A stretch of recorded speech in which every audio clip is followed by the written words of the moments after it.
Kalau Anda lagi sholat begini, lalu Anda punya harta, tas, makanya kalau lagi sholat, tolong tasnya jangan taruh di belakang. Kalau sholat, tas koper yang ada duitnya taruh di belakang, menunjukkan Anda jarang ngaji. Tasnya taruh di depan, kalau perlu jadikan sutroh, pembatas sholat, biar kelihatan ya. Kalau taruh belakang, dicuri sama orang handphonenya. Nah kemudian, kalau tas itu diambil orang, Anda tetap lakukan sholat, Anda kejar dia. Tanpa membatalkan sholat, namanya sholat Siddatul Khauf. Sah kok sholatnya.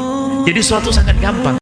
A'udzu billahi minasy syaithanir rajim.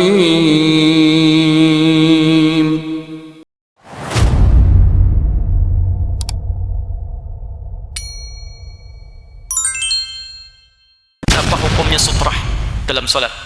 Pertama harus kita ketahui dulu apa itu sutrah. Sutrah itu bahasa singkatnya pembatas yang dihadirkan untuk memberikan tanda kepada orang di sekitaran supaya tidak melewati ya orang-orang yang tengah menunaikan sholat. Dan batas atau tanda itu dibuat dan dihadirkan yang sekiranya bagi sementara orang mengetahui batas-batas sholat itu. Baik, contoh, Anda ingin sholat misalnya. Ketika Anda ingin sholat di tempat-tempat dalam keadaan yang umum sifatnya, bukan berjamaah ya. Kalau berjamaah sudah kita ketahui ya. Jadi kalau berjamaah, sutrah-sutrah yang ada itu pada imamnya, bukan ada pada makmumnya. Ingat ya, batas lewat itu bukan di makmum, tapi di imam. Sutrah dalam berjamaah. Karena itu dibuat mihrab bagi imam supaya ada batas langsung, tidak ada orang yang melewati imam. Jelas? Jadi kalau di sini saya misalnya jadi imam di depan, ada sutrah di depannya, itu batas langsungnya, baik yang nempel ke tembok dan sebagainya, atau kalau tidak ada batas, antum langsung bikin ya tanda yang dengan tanda itu memberikan pengetahuan kepada orang lain yang belum menunaikan sholat atau berpeluang lewat di depannya supaya tidak melewati antara imam dengan sutrahnya. Jelas di sini? Dan umumnya dalam berjamaah sutrahnya langsung pada keadaan mihrabnya di depan. Nah, kalau terkait makmumnya itu boleh Anda lewat di antara makmum kalau punya uzur syar'i, bukan sembarangan lewat. Kalau punya uzur syar'i. Misal, maaf ketika sedang sholat Anda batal. Ya, dengan macam-macam sebabnya. Ya, dengan macam-macam. Dan Anda bisa memperbaiki wudhu. Jangan bertahan. Ya, sudah Anda batal, misalnya keluar angin lah, taruh gitu kan. Kemudian Anda tahu batal, lebih baik Anda keluar. Keluarnya lewat mana Ustaz? Saya kan di tengah-tengah. Anda boleh. Ini imam di sini, ini makmum misalnya, Anda di saf kedua, ini saf pertama, ada 3 saf. Anda di saf kedua. Nah, Anda boleh melewati misalnya dari ke belakang ini, ke belakang saf yang kedua di sini. Anda lewati, Anda keluar dan perbaiki wudhu. Ya, ketika Anda keluar memperbaiki wudhu, yang ini bergeser menyempurnakan safnya.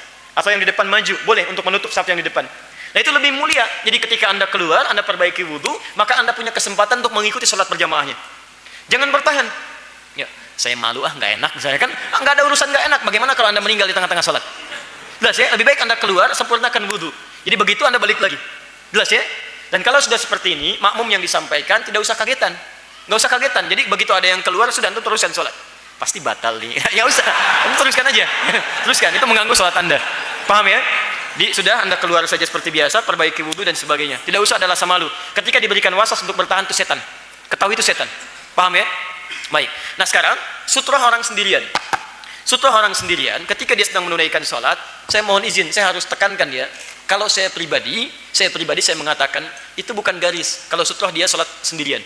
Bukan garis depan, atau dengan seukuran sejadah. Karena sementara orang kadang-kadang, mohon izin, mohon maaf, dia belum memahami, kadang-kadang lewat saja. Sehingga mengganggu orang sholat. Ya, sutrah yang dimaksudkan kalau dalam keadaan sendirian, diusahakan pada satu benda yang bisa memberikan pengetahuan pada orang lewat bahwa di situ ada orang sholat. Misal, benda ini disebutkan dalam riwayat hadis memiliki ada ketinggian tertentu. Bukan masalah tingginya, yang penting orang paham dia lewat. Misal, kalau sementara tempat di masjid ada yang bikin dengan kayu, gitu kan? Dan dibuat ketinggian sekitar 30 cm. Jadi begitu saya sholat, dia ambil itu, dia simpan begini di depannya. Ya, artinya ketika sedang sholat jangan lewat di antara sutrah dengan ini. Paham ya? Jadi kemudian Anda sholat, Anda tenang, dan Anda masih boleh lewat. Kalau Anda ingin lewat sekitaran ini. Bahkan beberapa waktu lalu kami di Oman, itu bagus sekali. Sutrah ini punya tanda. Misal, ini zuhur, ini asar. Ada yang masbuk, ada yang jama', ada yang qasar. Jadi begitu Anda sedang sholat, ini sholatnya, misal gambarnya apa? Anda sedang jama', ambil sholat jama'. Hadapan kepada Anda begini, jama'. Jadi begitu sedang begini, yang di belakang baru datang ingin sholat, dia melihat, oh ada sholat jama', dia bergabung ke situ. Ya, itu bisa dipraktekkan, saya kira bagus itu. Ya, sholat jama'. Jadi begitu disebutkan, oh jama', dia masuk ke situ, dia bergabung dalam sholat jama'nya. Ya, yang tidak jama', dia bisa mengambil yang lainnya. Paham? Bagaimana kemudian sutrah itu ditetapkan?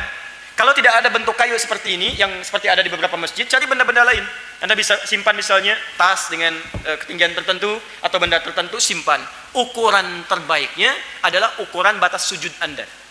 Di Anda misalnya, ukuran sujud diprediksikan segini, pasang sutranya segini. Buat di sini misalnya.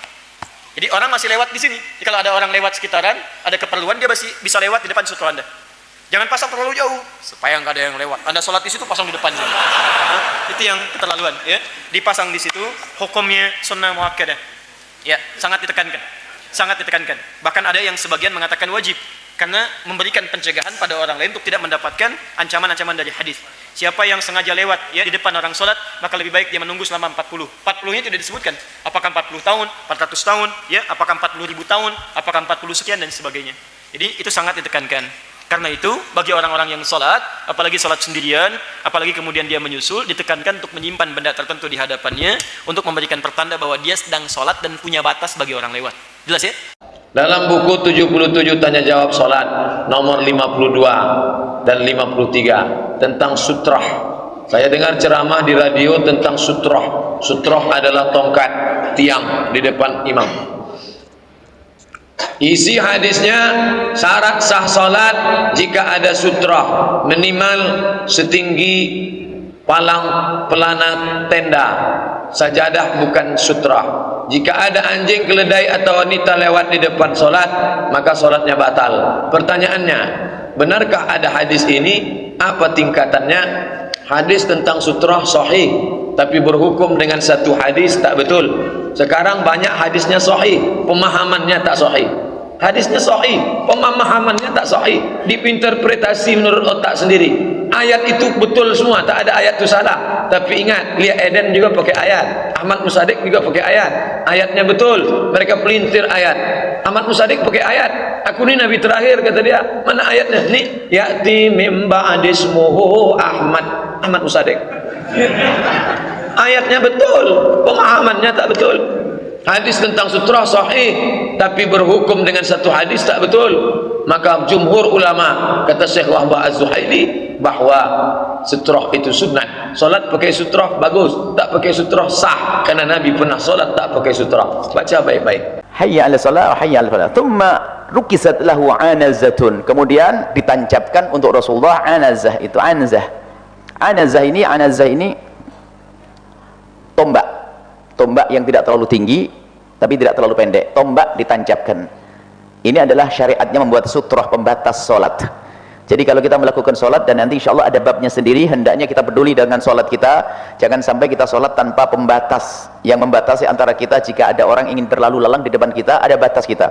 Maka sunnah, bahkan sunnah sangat dikukuhkan, yang paling banyak ditinggalkan oleh umat Nabi, khususnya di negeri kita, masyarakat kita, adalah membuat sutrah. Sutrah itu pembatas. Boleh tombak yang kita tancapkan kalau itu padang pasir, kalau tidak sesuatu yang menggunduk atau sesuatu yang tinggi, suatu tinggi di hadapan kita, menonjol tinggi 3/4 dirok, 40 cm, 30 cm, 20 cm tinggi di hadapan kita, atau tas kita yang kita letakkan di hadapan kita. Itu adalah orang ngerti ilmunya. Jadi kalau punya tas lagi sholat, jangan taruh di belakang, dijamin tidak khusuk, takut hilang. Jadi tasnya taruh di depan itu sunnah, apalagi banyak duitnya. Ini orang nggak pernah ngaji, tasnya taruh di belakang, diikat talinya, giliran lepas talinya bingung kemana tasnya. Ini tahu gitu kan pengalaman bu itu, tasnya taruh di depan, bukan nyembah tas, gak ada. Yang anda sembah adalah Allah. Ilmunya taruh tasnya depan. Bahkan kalau ada orang mencuri, ngambil tas, kejar sambil sholat. Itu adalah ada syariatnya. Sholat fardu nggak boleh dibatalin, jangan dibatalin, ikuti. Jadi ini adalah sutroh, membuat pembatas. Artinya kalau kita sudah membuat pembatas, jadi antara kita dengan pembatas jangan lebih dari 3 dirok. 3 dirok ini 1 dirok, 1, 2, 3, cukup untuk sujud kita. Kita batasi di situ, sehingga kalau ada orang lewat lalu lalang di sana bebas. Baru kita larang kalau melewati di tempat kita sujud yang diantara kita dengan batas, kalau lewat itu kita tahan. Tapi kalau jadi luar sana bebas. Yang salah adalah nih orang geblinger, nggak membuat sutroh, ada orang lewat nahan. Yang salah kamu, sholat di tengah jalan nggak pakai pembatas, ada orang lewat kau tahan. Mau apa kamu nih? Ini kadang-kadang ini nggak punya ilmu, nggak pernah ngaji, atau ngaji ngantuk. Ini yang repot, makanya saya ngantukkan begini biar nggak ngantuk. Jadi kalau anda tidak membuat sutroh, maka tidak lagi sunnah anda mendorong Kalau ada orang lewat, karena anda yang salah tidak membuat pembatas sutroh. Dan sesuatu martabatnya adalah harus apakah tembok atau tiang, sesuatu yang nonjol. Kalau sudah nggak ada, nggak bisa, nggak ada khutut garis, menggunakan sajadah itu adalah martabat terakhir di saat sudah tidak bisa buat tiang. Nggak ada tiang tinggi, tidak ada sesuatu yang nonjol tampak, maka baru nanti tingkat sajadah. Dari awal sudah pakai sajadah, bukan begitu. Coba diamalkan ilmu. Sahabat Nabi yabtaduruna ila sawari, sahabat Nabi itu kalau sholat itu berebut cari tiang-tiang untuk dijadikan sutroh. Kemudian di belakangnya dan begitu ngitus. Sutroh kita boleh orang yang lagi sholat bisa. Sutrohnya sholat jamaah adalah imamnya. Peringatan kepada masjid yang mihrabnya panjang itu tidak cukup menjadi sutroh tembok masjid di ujung yang jauh banget. Maka hendaknya dibuatkan sutroh kecil. Kita buatkan contoh kecil-kecilan, boleh ngambil. Kalau pengen ngambil tapi diganti nanti. Habis nanti pondok diambil ini. Anda boleh ngambil untuk contoh membuat sutroh. Senang semuanya ngambil ini. Dulu ada berapa puluh sudah habis dibagi-bagi. Itu ada orang buatkan ada berapa ratus sudah kita bagi-bagi dan semoga dipakai diamalkan. Jadi kalau tak ada mihrab masjid yang kepanjangan, ini bukan bab sutroh, bab baju ini. Sutroh ini adalah pembatas antara kita dengan sholat. Ini gak penting apakah orang alim tidak alim, orang yang penting sadar enggak. Biarpun sudah baca kitab Fathul Mu'in bolak-balik misalnya, kadang tidak sadar tentang sutroh. Di kitab Bulughul Maram diulang-ulang masalah sutrotul musalli. Sutrotul musalli ini adalah pembatas tadi. Di sini Nabi dibuatkan ditancapkan tombak, baru Nabi melakukan sholat. Kemudian setelah itu ada anjing lewat yang ini, fataqaddama fasalla, kemudian Nabi maju dan melakukan sholat yang ada ke sutroh tadi, pembatas tadi. Kemudian sebelakang nggak perlu lagi pakai, cukup imamnya saja. Ayamuru baina yadayhi al-kalbu wal himar, ada himar lewat di depannya bebas, orang lewat di depannya bebas, nggak ganggu karena sudah ada batasnya. Wala yumna, dan tidak dilarang. Biarkan anjing lewat, biarkan manusia lewat, biarkan, asalkan sudah ada pembatas. Baik.